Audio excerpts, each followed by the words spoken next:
Buonasera, ben ritrovati, sono le 17:30, fra pochi secondi, sempre in diretta con le nostre edizioni straordinarie ancora fino a questa sera per aggiornarvi. Avete visto il titolo, reca l'ultimo bollettino purtroppo che riguarda i contagi e i decessi nella nostra regione, avete visto e risentito anche gli interventi del governatore Luca Zaia, dell'assessore Lanzarin sul fronte anche dei controlli all'interno delle aziende. Ci sono un po' di cose da chiarire insieme, anche perché nel momento in cui si annuncia un possibile sciopero dei benzinai a partire da domani sera, c'è stata la corsa alla pompa, come si dice in questi casi, per molti automobilisti, ma su questo vogliamo essere chiari, come sempre anche ufficiali, verificando in diretta con quanti questo mestiere lo fanno e hanno una rappresentanza di categoria, perché se no appunto si scatena inutilmente il panico. Non so se Mario Rosina è già collegato con noi. Sì, ecco Rosina, buonasera. Buonasera, buonasera. Buonasera. Grazie per essere con noi, arrivo da lei tra pochi secondi però, perché prima volevo precisare un paio di notizie importanti emerse nel pomeriggio e una di queste riguarda i famosi controlli, il Consiglio dei Ministri di oggi alle 15 che di fatto porterebbe le multe fino a 4.000 euro e lo stop di 30 giorni per le attività, ma a Palazzo Chigi è in corso ancora il Consiglio dei Ministri che ha all'ordine del giorno un decreto con nuove misure urgenti per contrastare il coronavirus. Queste sono ipotesi, ancora allo stato attuale, ve lo ripeto. Nella bozza in esame è prevista l'adozione di norme per periodi predeterminati, ciascuno di durata non superiore a 30 giorni, ma tanto sono reiterabili, quindi di 30 giorni in 30 giorni e modificabili più volte fino al 31 luglio. Perché 31 luglio? Da ore circola anche questo nuovo video. Perché il 27 gennaio, poi in Gazzetta Ufficiale il 1° febbraio, firmato dal Premier Conte, c'era l'inizio dell'emergenza sanitaria, posto che alcune ore dopo ancora diceva che eravamo prontissimi in alcune interviste televisive, ma non ci interessano le polemiche. Quindi, siccome l'emergenza sanitaria dura questi 6 mesi nella previsione massima, si possono reiterare determinati interventi, comprese le multe, comprese le chiusure di alle aziende, di 30 giorni in 30 giorni e addirittura fino al 30 luglio, ma non significa che stia avvenendo. Ecco, per essere un po' più chiari. Poi, nuove stime epidemiologiche indicano che il picco in Italia si sta avvicinando, potrebbe arrivare entro il 29 marzo per quanto riguarda i decessi. Il picco relativo ai casi potrebbe forse essere più vicino, tutti ce lo auguriamo ovviamente, ma i dati subiscono ancora troppe oscillazioni per dare indicazioni certe.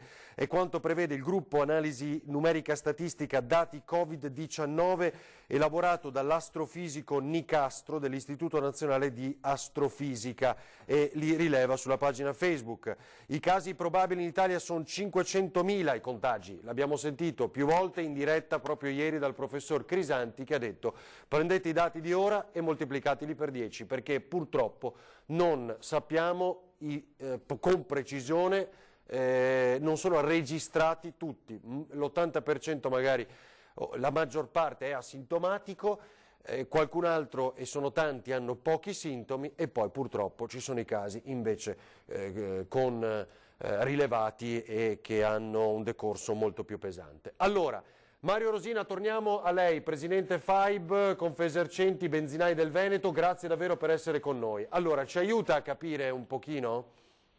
Scioperano? Sì, quanti? sì, ecco, vorrei chiarire una cosa. Praticamente non si deve usare la parola sciopero perché non abbiamo dichiarato lo sciopero. È stato dichiarato a livello nazionale un ultimatum che scatterà da mercoledì, in quanto noi avevamo a suo tempo lanciato l'allarme dicendo che la categoria di produttori di carburanti è una categoria che garantisce da una parte sì la presenza, però per una serie di motivi è sofferente perché c'è stata una diminuzione dell'erogato che in certe zone è oltre il 50% e indubbiamente con la chiusura di tutte le attività collaterali all'interno dell'impianto, lavaggi, officine e cose varie, sicuramente ha messo in una situazione, essendo già una categoria sofferente, sicuramente economicamente sofferente. Noi avevamo lanciato l'allarme sia al governo che alle compagnie petrolifere nel dire: governo, dateci gli strumenti e indubbiamente inseritici anche noi all'interno di quelle categorie dove che avranno bisogno. Pronto? Certo, la sento, Rosina, la sento. Sì. No, a un certo punto credevo fosse caduta la No, linea. no, prego. Al governo dateci quegli strumenti, quelle agevolazioni che date tutte alle categorie sofferenti, e alle compagnie petrolifere noi avevamo chiesto di adoperare sicuramente tutti quei strumenti, dandoci tutte le attrezzature sufficienti per poter continuare a lavorare e garantire la nostra salute, eliminare gli affitti, perché lei sa che su un distributore di carburanti la parte petrolifera è data in comodato, ma tutte le attività collaterali il gestore paga gli affitti, e le compagnie fino a tutt'oggi vogliono anche gli affitti. Sospendeteci gli affitti e dateci una dilazione di pagamento del carburante superiore a quelle che attualmente abbiamo, che è solo di 3 o 4 giorni. Dateci come minimo 15 giorni di dilazione di pagamento, perché altrimenti noi, avendo difficoltà di liquidità, non siamo in grado di pagare il rifornimento quando abbiamo esaurito quello che abbiamo, perché sotto l'aspetto che attualmente non gira più contante ma gira solo pagamenti tramite carte di credito, il gestore vende il carburante oggi e vede i soldi di quel carburante che ha venduto dopo 5 giorni, 4 giorni, 6 giorni, 8 giorni e anche 15 giorni. E indubbiamente quando deve fare il secondo rifornimento non ha più la liquidità. Ma aspetti, Rosina, allora aspetti, perché secondo me ci deve aiutare a comprendere un altro punto. Diciamo, il primo, per quanti ci seguono, allora è un ultimatum o il classico penultimatum, diciamo, cioè vediamo se arriva una risposta del governo in queste ore, altrimenti si sciopera da domani sera, giusto? Sì, cosa noi abbiamo dato come informazione alla categoria? La categoria noi aveva dato l'informazione: dal momento che voi siete stati considerati pubblico servizio dovete tenere aperto l'impianto, al massimo dovete metterlo in self, però dovete presidiare l'impianto. Punto. Questo è stato l'ordine che noi abbiamo dato. È stato chiesto a voi, diciamo. Certo, siete un pubblico servizio, però aspetti, voglio arrivare a quella domanda, alla domanda che avevo per lei, cioè che lei sappia, ma credo che purtroppo sia un dato che non ha nella disponibilità nemmeno lei. Domani quanti benzinai sciopererebbero o potrebbero scioperare? O è una minaccia di sciopero? No. Ma allora io correggo la domanda: quanti benzinai domani chiuderanno? Ma chiuderanno non perché aderiscono, ma chiuderanno perché non avranno più la possibilità di poter tenere aperto, perché non avranno più i soldi per poter comprare il rifornimento di quel carburante che ha esaurito. Chiuderanno perché non avranno più le attrezzature per potersi garantire una certa garanzia di non essere contagiati dal virus, perché non hanno le attrezzature, perché nessuno le ha fornito le attrezzature, nessuno le ha fornito i disinfettanti, ha capito? Certo. E non tutti i gestori sono stati in grado di procurarselo da soli. Perché?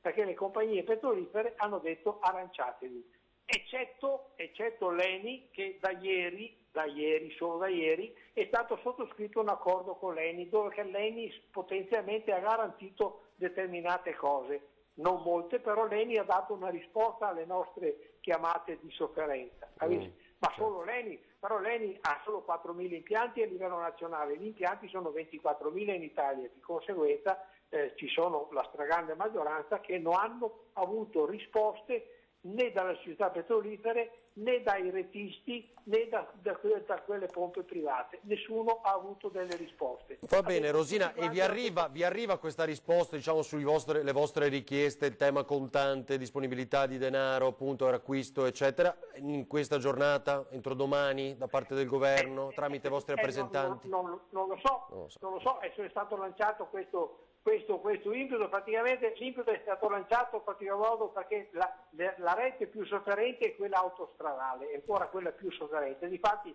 l'impeto parla inizialmente partiranno quelli delle autostrade, saranno le autostrade che prima chiuderanno, però ciò non toglie anche la rete ordinaria arriverà a ruota di questo. Ecco, però Rosina, mi scusi, l'ultima cosa, cioè se chiudono, allora lei dice non sciopero, ma chiudono, resta aperto il self? Sì, resterà aperto, se chiudono resterà aperto il self su quegli impianti dove avranno ancora carburante da vendere, però se poi quel gestore non avrà più i soldi per acquistare il nuovo carburante, l'impianto rimarrà a secco, rimarrà vuoto, Certo. perché se le compagnie non ci daranno la possibilità di poter avere la liquidità per poter comprare, il gestore esaurirà quello che avrà sui serbatoi e poi non avrà più i soldi per comprare un nuovo ordine, in questo senso. Ma posso farle veramente la domanda dell'uomo della strada? Perché questo tema che lei ha spiegato molto bene, faccio fatica a comprenderlo comunque, cioè, ma veramente banalizzo. Cioè lei, se ha il pagamento tracciato, scusa, il pagamento elettronico, col pagamento elettronico, cioè non può pagare, diciamo, via computer il rifornimento? Quindi un bonifico online, scusi, ma veramente le chiedo la domanda dell'uomo della strada. Sì, però... Quindi superare il problema del contante.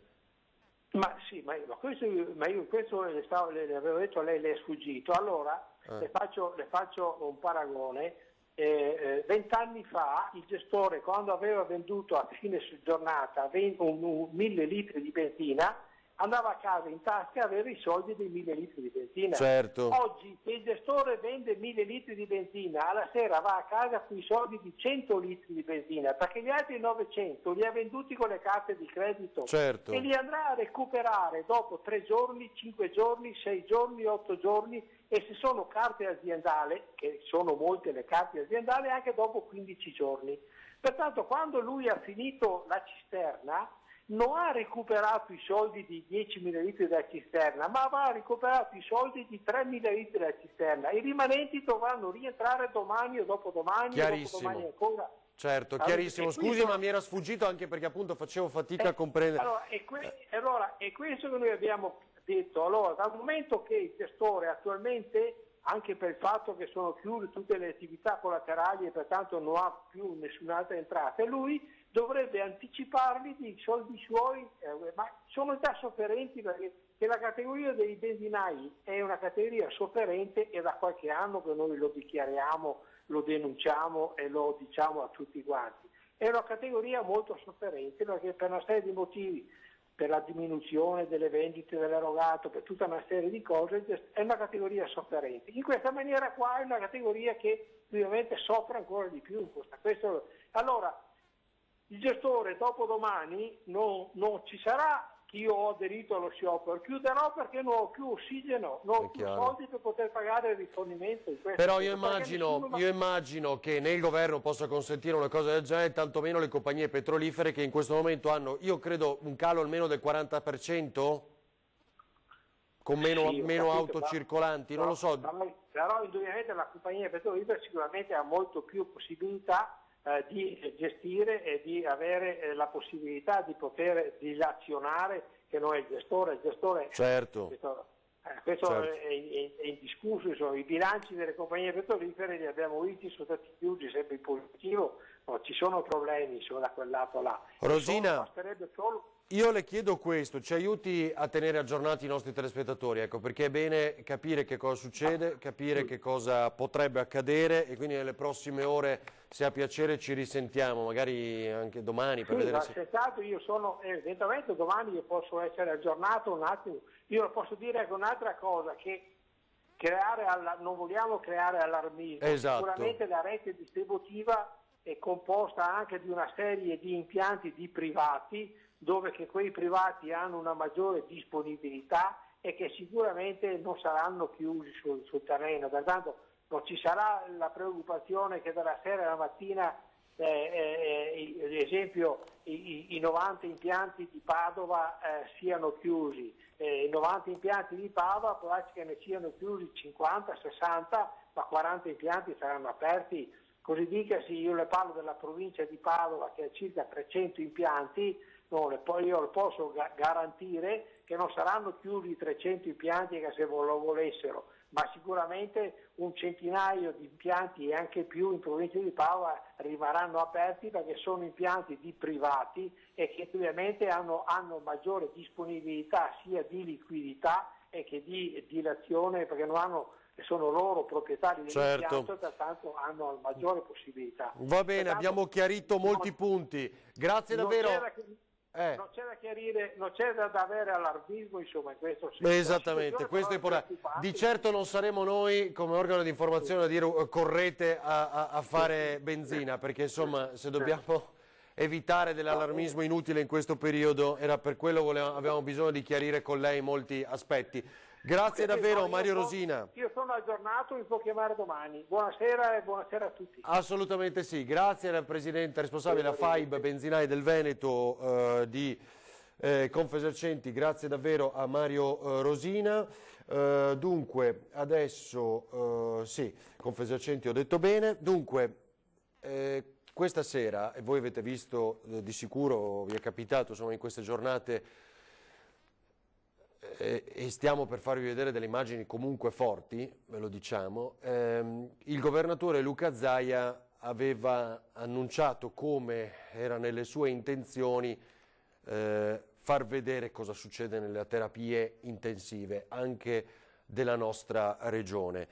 C'è un dato che oggi i medici della Lombardia, mi pare, hanno diffuso, come vi siano 1800 trentenni in terapia intensiva in Lombardia, ed è un dato che chiaramente ci colpisce, può colpire i più giovani, può fare in modo che si rendano conto di cosa sta accadendo e che non accade soltanto agli altri. Adesso non trovo più questo dato, ecco, a Bergamo, scusate, non in Lombardia, a Bergamo 1800 trentenni con polmoniti gravi, e lo dice la Federazione dei Medici di Famiglia della Lombardia.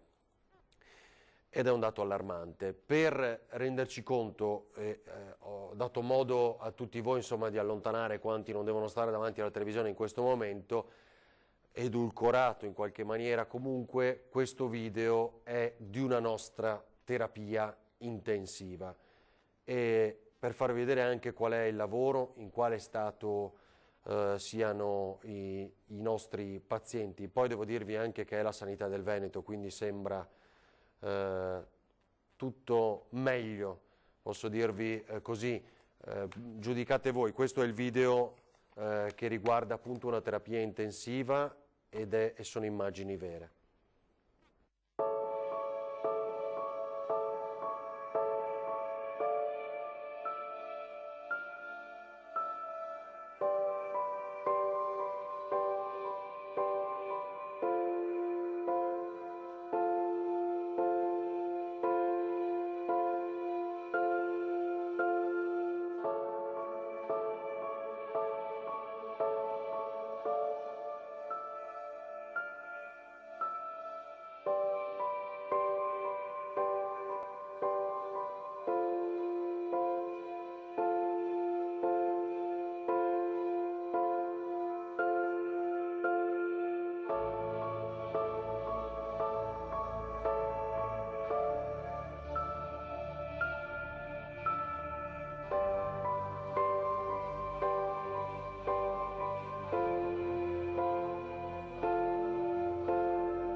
E questa è la verità di quello che succede, che vi abbiamo documentato con questo video. Vi facciamo vedere un'altra cosa, alleggeriamo un po'. Allora, c'è la distribuzione delle mascherine. Tony, dal computer la distribuzione delle mascherine che oggi, come promesso, è cominciato. Tra poco vedremo anche il servizio di Lucio Zanato, ma ecco come avveniva così. Questo non so se non è Piazzale Burchiellati, mi pare, ma c'è il sindaco anche lì, lo vedete, il sindaco di Treviso Mario Conte. Questo è Treviso, la distribuzione come avevamo promesso oggi, passaggio di auto rapido e poi quindi una mascherina a testa fornita da un volontario con mascherina e guanti, così a rifornire appunto gli automobilisti residenti di Treviso. Come vi avevamo detto, questo è il sistema con il quale a Treviso si procede nella consegna per i residenti dei quartieri. Ecco, mentre in centro questa mattina dalle 9 alle 12 si è fatto a piedi, appunto, con 4 presidi differenti per evitare assembramenti. Questo è un dato importante da ricordare. C'è anche audio, non so se Tony si sente, ecco, quindi questo è, eccolo qua, lo sentiamo proprio. Un pit stop, ecco, il pit stop mascherina, velocissimo.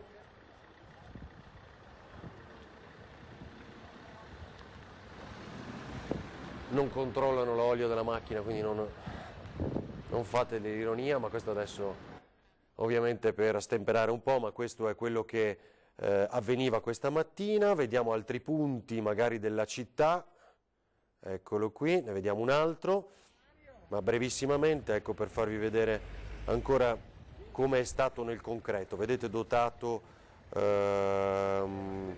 di guanti questo volontario, una mascherina a testa, velocissimi e via, senza contatti, restando alle distanze di sicurezza. Va bene, così appunto Treviso.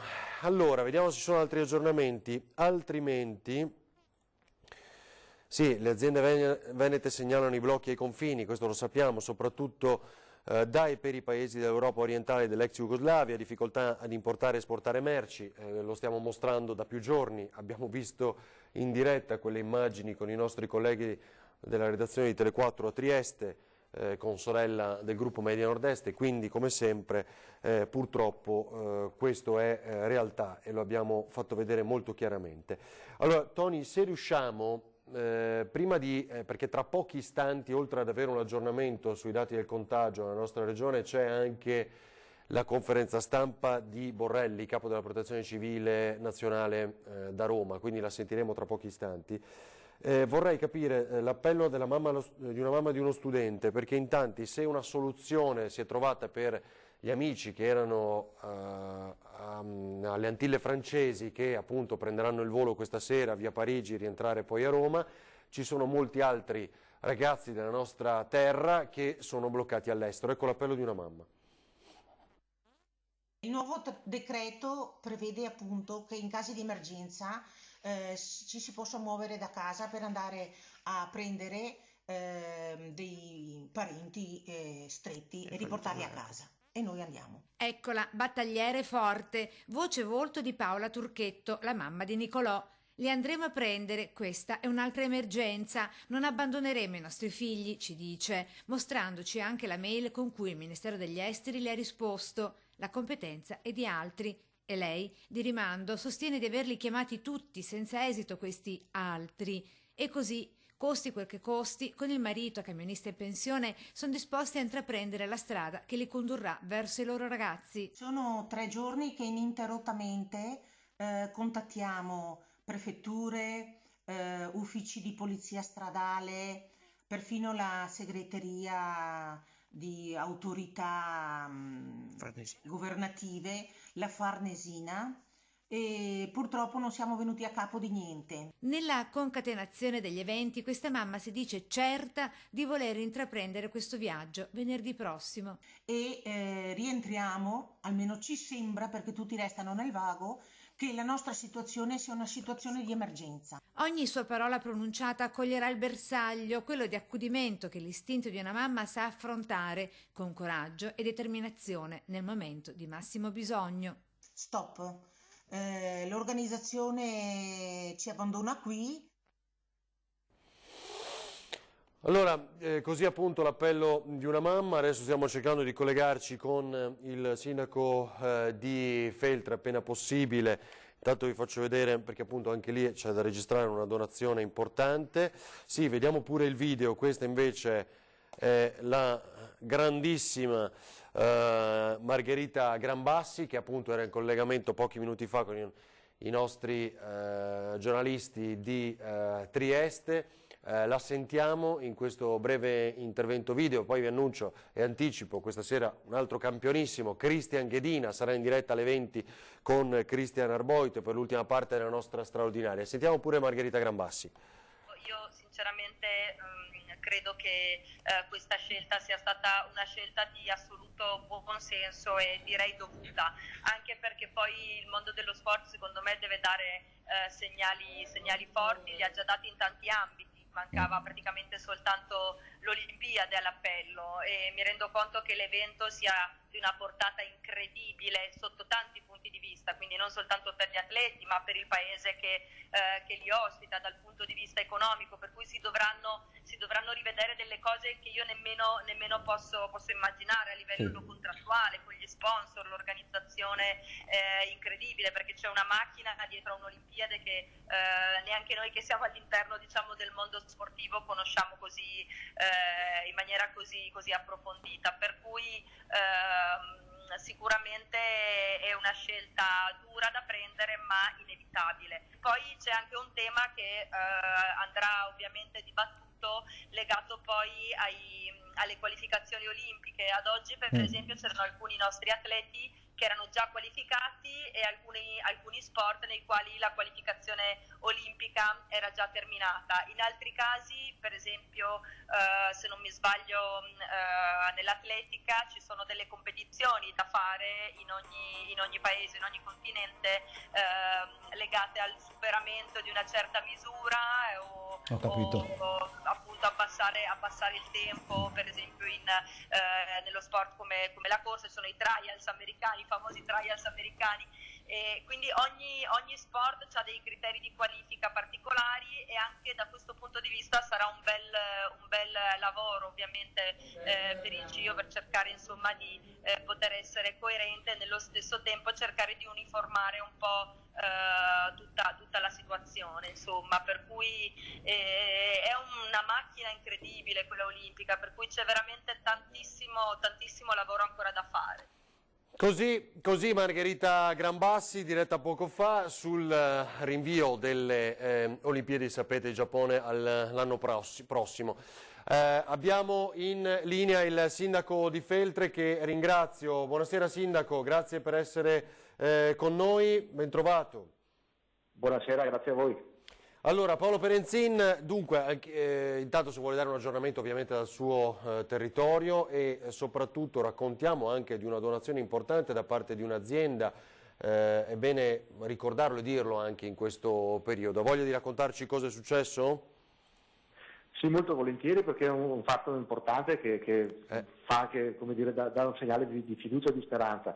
Noi questa mattina come amministrazione comunale abbiamo potuto beneficiare di una donazione importante di 1500 mascherine chirurgiche da parte della ditta azienda Clivet Midea di Villa Paiera di Feltre. Ci hanno donato queste 1500 mascherine, loro le avevano, evidentemente stanno programmando la chiusura in funzione delle previsioni normative dell'ultimo decreto e hanno ritenuto di donarle a noi. Per noi sono come l'oro in questo momento, perché come sapete si fa fatica a trovarle e soprattutto si fa fatica a trovare le mascherine che abbiano il marchio, che siano conformi e che possano essere utilizzate come DPI. Ne abbiamo appunto ricevute 1500, di queste 500 le abbiamo tenute in comune per i dipendenti comunali che devono assicurare la continuità di servizi essenziali, quindi quelli che fanno il front office con le persone o per esempio i dipendenti della nettezza urbana.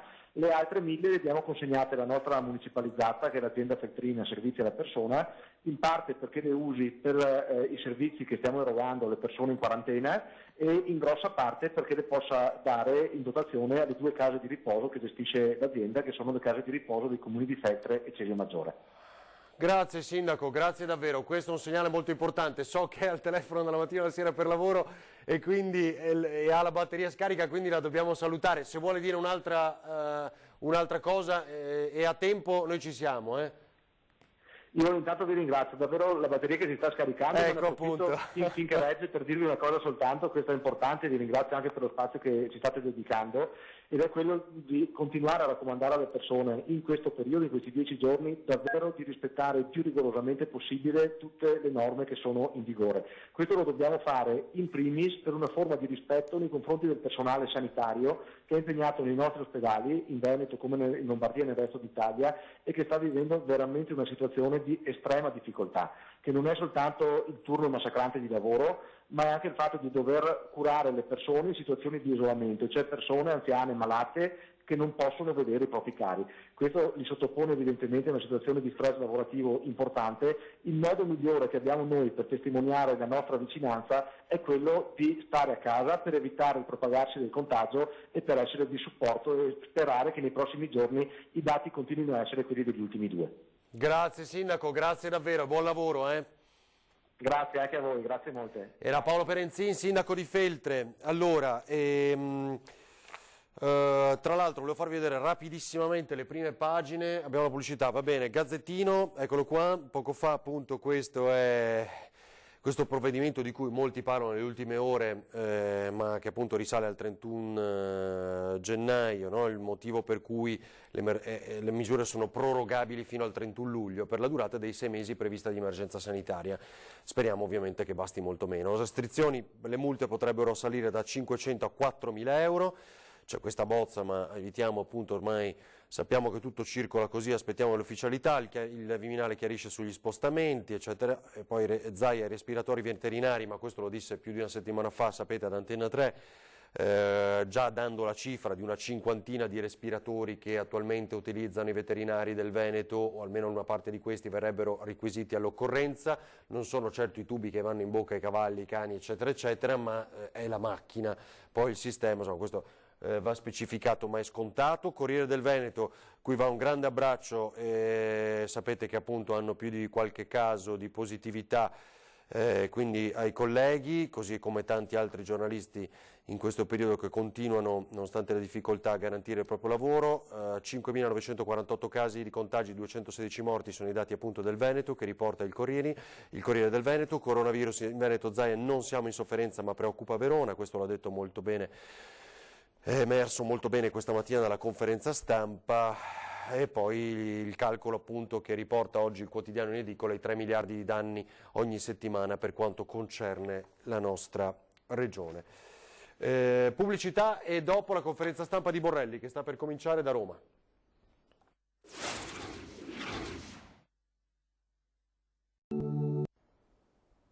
Allora, torniamo in diretta con questa edizione straordinaria. Tra poco il telegiornale del Veneto, ve lo ricordo, alle 18:30 è cominciata la conferenza stampa. Hanno ribadito, tra l'altro, come queste misure di contenimento valgano fino al 3 aprile.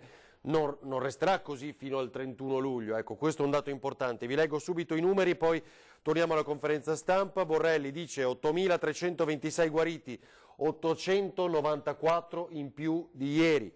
Rispetto a ieri sono 54.030 gli attuali malati di SARS-CoV-19, 3.612 in più rispetto a ieri, 3.396 purtroppo in terapia intensiva, 6.820 le vittime, sono 743 in più rispetto alla giornata di ieri. Calano i nuovi contagi, risalgono le vittime, sappiamo, rispetto a ieri. Poi al termine di questa prima parte hanno mandato un saluto a Guido Bertolaso che, come sapete, ha annunciato su Facebook, l'abbiamo detto oggi, di essere positivo al coronavirus. Ascoltiamo il dirigente dell'Istituto Superiore di Sanità Locatelli. In questo ambito di quanto si fa per cercare di offrire le migliori risposte terapeutiche riguarda il fatto che la CTS di AIFA sta continuando in maniera assolutamente solerte, con uno sforzo assolutamente encomiabile, a valutare tutte le proposte che arrivano. E quanto è stato identificato come percorso di sottomissione dei protocolli clinici, valutazione della CTS da parte di AIFA e poi trasferimento a un comitato unico nazionale ha esattamente lo scopo di accelerare quella che è l'approvazione di protocolli terapeutici per il trattamento di questi malati. Si sono raggiunte delle tempistiche assolutamente inimmaginabili in termini di riduzione se non si fosse identificato un percorso ad hoc. Quindi avere un comitato unico nazionale è un elemento di forza e non, come qualcuno ha detto, un possibile collo di bottiglia, esattamente il contrario.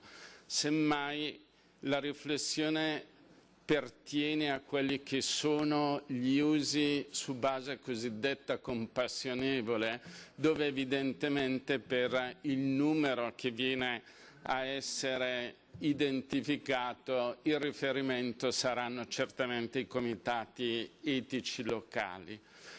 E la terza riflessione, sempre in ambito di quanto si sta facendo, riguarda i laboratori che sono in grado di fare diagnostica di infezione da SARS-CoV-2. Al 20 di marzo sono stati aumentati nel nostro Paese a un numero addirittura di 77 e c'è una valutazione in queste ore di approcci diagnostici sempre basati sull'identificazione dell'RNA virale, che è, e lo ripeto, il golden standard per fare una diagnosi di infezione da SARS-CoV-2, che possono permettere di ridurre i tempi tecnici attualmente legati all'impiego dei test tradizionali. Quindi anche questo vi dice quanto il sistema Paese sta facendo il massimo nel caso specifico per rispondere alla domanda di poter fare una diagnostica molecolare basata sull'identificazione dell'RNA virale in tempi assolutamente strettissimi. L'ultimo pensiero della giornata, me lo permettete, viene a essere rivolto a tutti gli operatori sanitari, in particolare ai colleghi infermieri, medici, chiunque opera negli ospedali a contatto con questi malati. Sono un esempio straordinario di generosità di questo Paese. Qualcuno di questi colleghi addirittura ha perso la vita per riuscire a salvare quanti più malati possibili. A loro certo di interpretare il pensiero di tutti gli italiani va il mio ricordo più caro, il mio più sentito ringraziamento, davvero a nome di tutto il Paese, per quanto è stato fatto.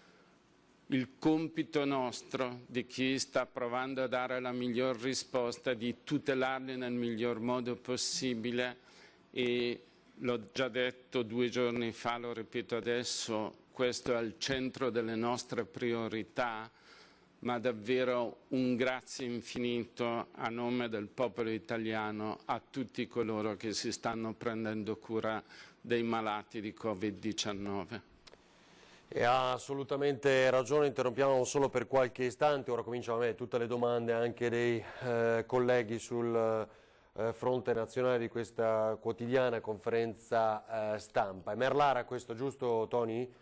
Possiamo vedere dove, sapete, c'è un sindaco e molti altri, Claudia Corradin, l'abbiamo sentita anche questa mattina, che combatte perché il coronavirus purtroppo è entrato in questa casa di riposo, mietendo già a quest'ora 12 vittime.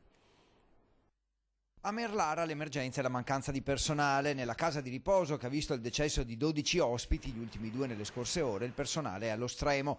57 gli anziani presenti, 5 ricoverati in ospedale, e allora il sindaco ha preso il telefono e ha chiamato il prefetto di Padova chiedendo l'intervento dell'esercito. Ho contattato il prefetto per vedere se era possibile recuperare personale qualificato dall'esercito. Sappiamo che l'esercito ha a degli infermieri, operatori, e adesso anche oggi mi ha detto che ha buone speranze e probabilmente mi darà una risposta, speriamo positiva. Ho uno strazio, ma piuttosto di morire in solitudine totale, almeno l'ultimo conforto di un volto amico. Altre 2 vittime, entrambe di 92 anni, si sono registrate nelle scorse ore. Erano originari di Castelbaldo e di Saonara e Carla, bisnonna da pochi giorni, ha salutato il figlio in videochiamata grazie all'umanità del personale, mandandogli l'ultimo bacio. Una persona prima di lasciarci è riuscita a parlare con il figlio che l'ha salutata e lei le ha fatto un ultimo ciao. Questa è stata una bella cosa, vuol dire che non è morta in solitudine. Ecco, quelli che sono ancora capaci di parlare, sono lucidi, gli operatori riescono a metterli con le videochiamate a contatto con i familiari. Quel bacio virtuale è il massimo che gli ha concesso questo virus, che più di ogni altra cosa è il virus della solitudine. L'emergenza ora è legata al personale. La situazione più grave permane sempre quella degli operatori. Non troviamo operatori che diano il turno a quelli che ormai dal 7 del mese di marzo continuano a garantire i turni, costretti a turni massacranti perché sono molto pochi. Con circa metà dei dipendenti in quarantena diventa difficile anche per la quotidianità andare avanti nella struttura di Merlara, mentre sembra leggermente migliorata la mancanza di mascherine e degli altri dispositivi di protezione. Fortunatamente abbiamo recuperato i dispositivi che mettono in sicurezza gli operatori. Una vittima, la seconda, anche in un istituto per anziani di Monselice. Si tratta di una 92enne, in tutto sarebbero 34 i positivi. Infine 32 positivi, di cui 3 in ospedale a Schiavonia, anche nella casa di riposo di Galzignano Terme. Dunque, un altro flash, Repubblica dà già per approvato, sapevamo appunto ancora in discussione, ma il decreto con multe salate e sanzioni più dure per chi aggira le misure, lo possiamo vedere insieme. Eccolo qua, il decreto prevede restrizioni reiterabili fino al 31 luglio e appunto è arrivata la precisazione anche poco fa dalla conferenza stampa di Angelo Borrelli, con sempre a fianco i rappresentanti dell'Istituto Superiore di Sanità, e l'emergenza sanitaria, non le misure di contenimento in questo momento non vengono prorogate fino al 31 luglio, mi raccomando. Previsto anche uno stop fino a 30 giorni per le attività commerciali, la possibilità per i governatori di emettere ordinanze più restrittive, purché convalidate entro 7 giorni, questo comunque già di fatto era negli atti. Il Consiglio dei Ministri ha approvato il decreto che introduce multe salate. Dunque, cosa prevede? Multe fino a 4.000 euro per chi non rispetta i divieti di circolazione e le regole di contenimento, stop fino a 30 giorni per le attività commerciali, la possibilità di possibilità per i presidenti di regione di emettere ordinanze più restrittive nei territori a maggiore circolazione del virus, purché convalidate entro 7 giorni con decreto del Presidente del Consiglio dei Ministri, il quale resta l'unica autorità in grado di disporre in via urgente e temporanea misure che comprimono le libertà costituzionali, e l'esempio l'abbiamo avuto in questo weekend, quando appunto il Veneto, Friuli Venezia Giulia avevano detto supermercati chiusi, e così è stato, nonostante, la domenica, nonostante il governo avesse previsto la possibile apertura degli stessi. Volevo mostrarvi un'altra cosa, prima di vedere il prossimo servizio, gli spostamenti citati oggi sempre nella conferenza stampa dalla sala operativa della Protezione Civile a Marghera, quando appunto il governatore ha detto che ci sono notevoli spostamenti tracciati dalle celle telefoniche in questo periodo. Gli spostamenti di lunedì 2 marzo, 5.834.141, il 32% intracomunali, cioè all'interno dei comune, extraprovinciali interregionali, la gran parte extracomunali intraprovinciali, cioè fuori dal proprio comune ma comunque all'interno della provincia, il 54,3%. Il lunedì 2 marzo scesi di circa 500.000 questi spostamenti. Vediamo il 16 marzo, guardate, di oltre 1,2 milioni, sono scesi di oltre 1,2 milioni. Gli spostamenti quotidiani tracciati dalle celle telefoniche. 23 marzo 3,2 milioni circa, e poi vediamo un po' ancora il confronto, eccolo qua, tutto riepilogato, cioè dal 2 marzo al 23 marzo sono scesi del 44,6%. e nell'ultima settimana di un 10,46%. Un dato molto interessante che riguarda la fotografia della nostra regione attraverso i numeri di cellulare che si agganciano e appunto rilevano gli spostamenti. Se non abbiamo altro, prima di questo, scusami Tony, volevo far vedere l'appello del canile di Piazzola, perché è un servizio del nostro Federico Fusetti ieri che ha avuto un grande effetto, e questo ci fa molto piacere. Almeno un cane è stato adottato, sono arrivate diverse donazioni, cioè loro continuano a occuparsi anche degli animali e c'è persino qualcuno che è ancora convinto che portino il coronavirus. Vi prego, ecco, ditelo, no? Perché poi purtroppo c'è anche stata la cronaca di diversi abbandoni. Ecco, non trasmettono il coronavirus i nostri animali. Sentiamo. Il canile San Francesco di Presina, Piazzola sul Brenta, ha 150 ospiti ed è una grande realtà che serve tutto il territorio dell'Alta Padovana. Anche qui, nel rispetto delle normative, sono stati chiusi i battenti per questo periodo. Così facendo, però, si sono bloccate quasi del tutto le adozioni. Non si sono bloccati invece gli arrivi di nuovi cani, addirittura da parte di chi pensa che gli animali possano trasmettere il coronavirus. Il canile è chiuso, primo, ma non sono chiuse le entrate. E noi abbiamo l'impressione che qualche cane stia arrivando proprio per la paura del coronavirus. Allora ripeto l'appello, il cane non trasmette il coronavirus all'uomo, scientificamente provato. Con tutto questo ci mettiamo a disposizione della protezione civile se ha bisogno che accogliamo dei cani perché i padroni sono stati vittime del coronavirus oppure sono in grande difficoltà per questo. Se c'è chi invece è interessato comunque ad adottare un cagnolino può contattare la struttura. Il canile di Piazzola è tra quelli con più cani di tutto il Veneto e anche in questo periodo, grazie ai dipendenti e ai volontari, gli ospiti sono accuditi al meglio nonostante le difficoltà, anche economiche. Siamo in grandi difficoltà economiche, in questo momento non abbiamo entrate, abbiamo solo spese. Cibo, medicine, manutenzione ordinaria, manutenzione straordinaria. Ci permettiamo di chiedere una piccola offerta. Lo so che tutti chiedono in questo momento, ma vi assicuro, anche noi abbiamo bisogno di questo e stiamo facendo un servizio per la comunità. A San Francesco, tra l'altro, ci sono anche 100 gatti, vittime di incidenti stradali, che vanno curati e accuditi e nessuno qui si tira indietro. Allora così, dunque, prima di chiudere vi facciamo vedere una piccola grande storia che è quella di oltre un mese di informazione costante, sempre al vostro fianco per garantire un presidio di informazione vera e certificata grazie alle nostre dirette e alle fonti ufficiali. È un presidio fondamentale in questo momento per difendersi da molte stupidaggini che circolano sui social e che sono davvero molto pericolose. C'è ancora chi è convinto che esista un farmaco miracoloso e condivide a tempesta, come si dice in questi casi, un video fake.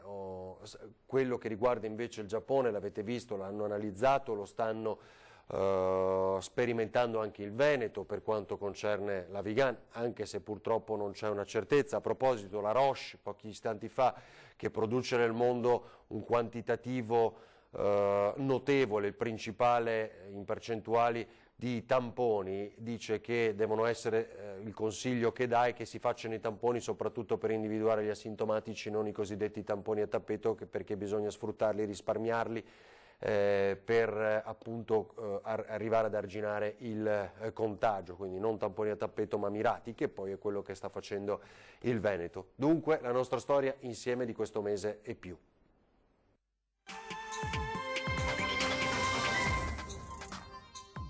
Buongiorno e ben ritrovati in diretta, prosegue la nostra straordinaria. È trascorso oltre un mese da quando è scoppiata l'emergenza coronavirus, un'emergenza che ha stravolto e cambiato la vita di tutti.